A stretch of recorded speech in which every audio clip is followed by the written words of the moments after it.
Hi there. So this is how SiteGround is looking on my screen. So this reply from Plamen, however, sorry if I got your name mispronounced.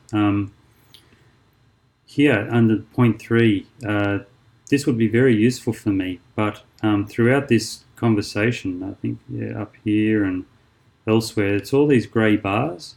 Um, so simply run the following command from your terminal. I can't see this. The output you'll get is I can't see this. This would be very helpful. I'm on a Mac using Chrome, and I'm pretty sure I put it into Firefox as well, and I got the same result. So I'll just try that.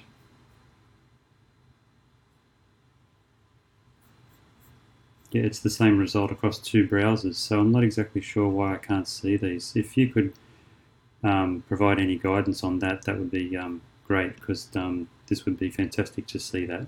Okay, thank you. Cheers.